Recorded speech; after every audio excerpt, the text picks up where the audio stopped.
David Tyso. I work for Australian Financial Planning Group. We're based in Sydney. We do have offices in Melbourne and the Philippines. And my occupation's the head of advisory services and also a senior advisor within the business.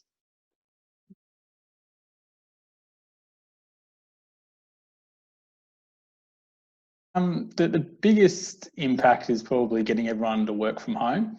So we've got offices in Sydney, Melbourne, and also about 15 staff over in the Philippines. So everyone working from home, and that's probably been the biggest impact and biggest change. But I think we've finally got there through having Zoom meetings and all that kind of thing. Business-wise, we've actually been fairly busy since COVID-19 because we work in financial services and financial planning. We're getting a lot of client inquiries, and that could be just about government stimulus measures, accessing super, stopping loan repayments. So servicing clients and client inquiries is probably the most we've ever seen it over the last couple of months. Work-wise, I suppose things are a little bit slow. And what I mean by that is like internal communication's a lot slower. You can't, in the office, you can get up and walk across a room and speak to someone, but when you're sort of trying to call or do things from Zoom, organise meetings, just work in general is a bit slower.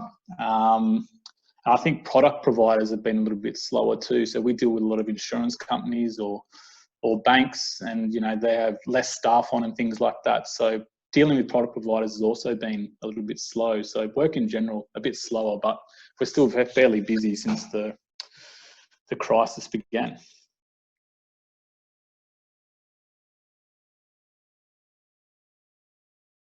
The biggest challenge is probably communication.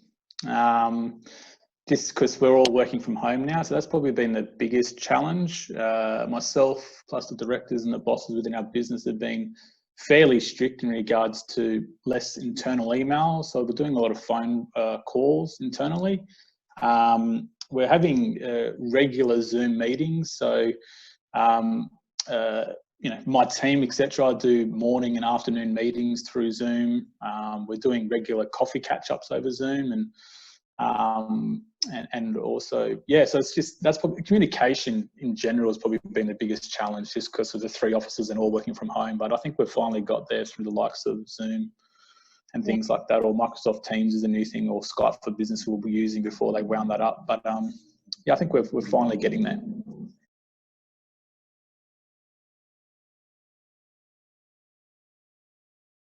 To be honest, I don't think it's changed too much.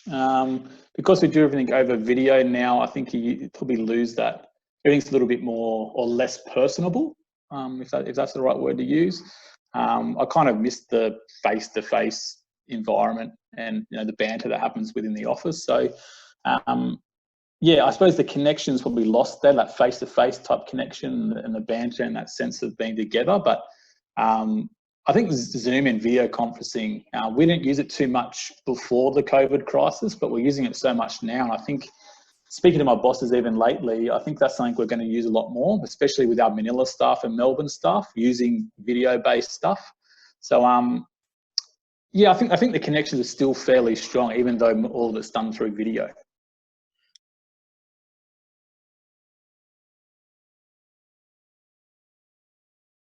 I think one thing I thought of was maybe being a little bit more organised. In the past, I sort of juggle my day-to-day with just what comes up throughout the day. But because I think working from home, you've got to set more of an agenda, be a little bit more organised in my approach. So I was probably a little bit less organised prior to this, but the change to working from home and dealing with 8 other advisors that I look after, you just have to be a bit more organised and disciplined in your approach. And that's probably something that I've probably lacked a little bit in the past. So I think that's probably what I've learned about the most.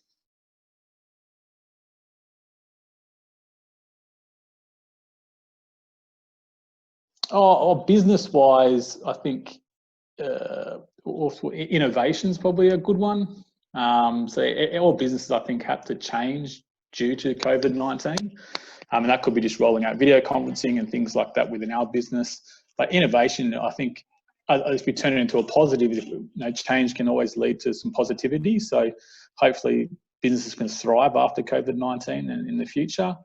And Yeah, I think a rejuvenated sense of people being connected. I think a lot of people miss relationships and being around each other. So I suppose after we get through this and we start being a little bit more interactive face to face, maybe people might appreciate that a little bit more than they may not have in the past. So being a little bit more connected, and the positives of that, and then business-wise within work, I think innovation is a big thing, and changing businesses. So that can always change can lead to positivity.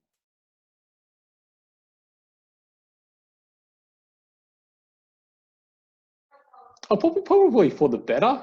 So what I mean by that is my job's fairly secure. Our business is we're busier than ever. My boss has been really good with all our staff and not having to lay off anyone or make anyone redundant or any of those means. We've got quite a profitable business and a well-run business. So I think I appreciate that kind of thing, and the way the work's made me feel secure within my business, because I know a lot of people haven't been as fortunate. So yeah, I suppose it's actually made it a little bit more positive, and I feel really, really secure and happy where I am.